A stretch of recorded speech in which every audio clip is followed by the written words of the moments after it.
Hey everyone, welcome to this explainer.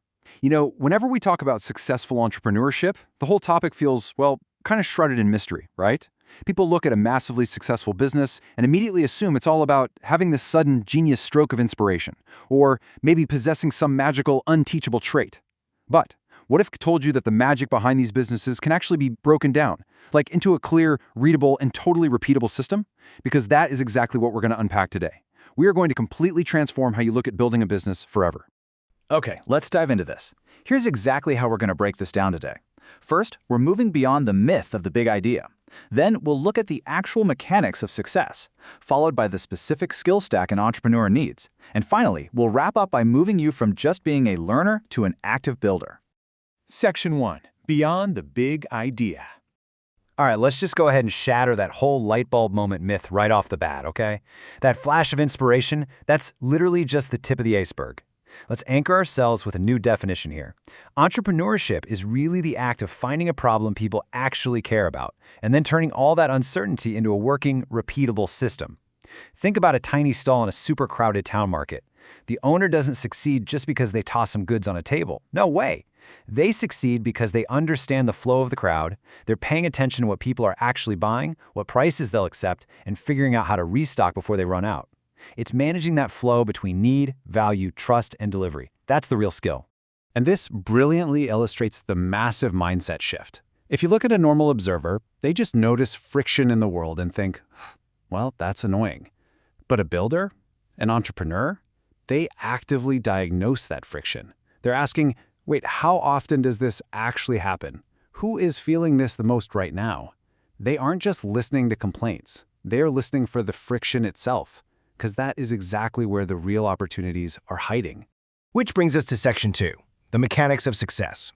Now, what's really interesting here is when we pop the hood and look at the actual forces that make a business survive contact with reality. It's not magic. It's these 6 basic forces lining up: demand, value, deliverability, trust, profitability, and repeatability. And take a look at what happens if just one of these is missing.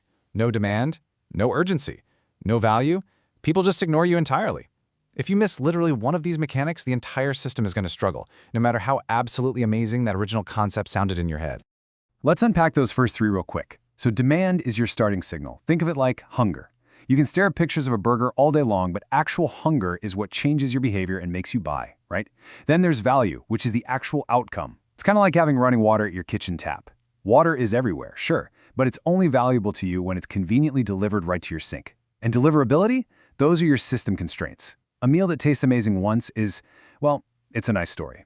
But a reliable restaurant kitchen that pumps out that same exact meal perfectly every single night, now that is a business. Now let me ask you a question. Think about this for a second. Would you ever board a lift if you had to personally inspect every single bolt before the door is closed? Of course you wouldn't. You'd just take the stairs. And that highlights something absolutely crucial. Even if your idea solves a problem flawlessly, it's going to fail if people are simply too afraid to use it. And that fear, that's solved by our 4th force, trust. Trust is the invisible gate that makes uncertainty manageable for the user. See, customers aren't just buying a product, they are buying confidence. They need to know you're honest, the thing is safe, and it's actually going to show up at their door. You build that invisible gate through clear signals, things like social proof, clarity, reputation, and consistent behavior. Without trust, even the most incredible value proposition will just stall out completely. Rounding out our engine mechanics, we have profitability and repeatability. Now, profit isn't just the cash the owner's pockets at the end of the day. Actually, scratch that. A better way to look at it is like a phone battery. It's the stored energy your system needs to survive setbacks and respond to problems. And repeatability? That's the secret sauce for scaling without completely burning yourself out. It's like learning to cook one specific dish until it's completely effortless.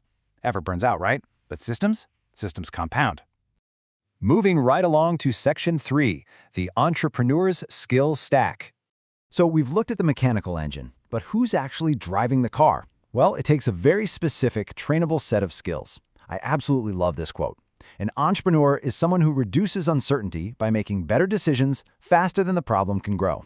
We really have to break away from this romanticized myth of the entrepreneur as just a maker.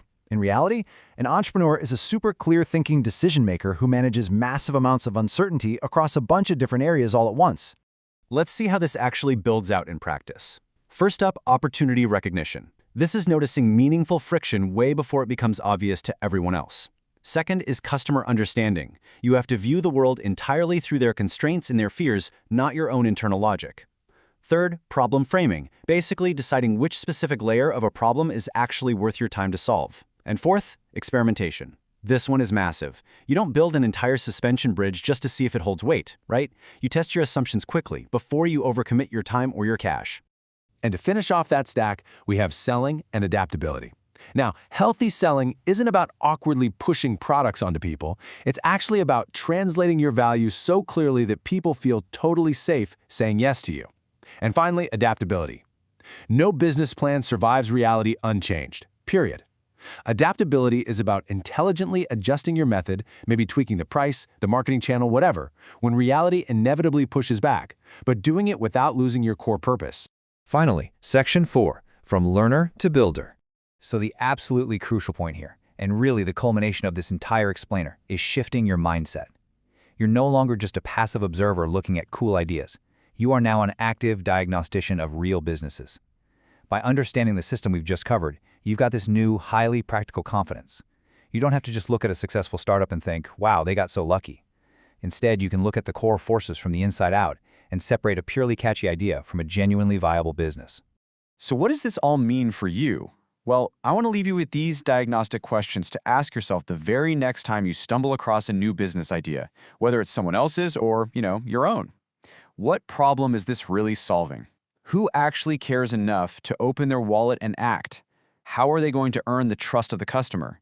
And most importantly, what happens when reality inevitably pushes back? Once you start naturally asking these questions, you aren't just learning about business anymore. You are officially thinking like a builder.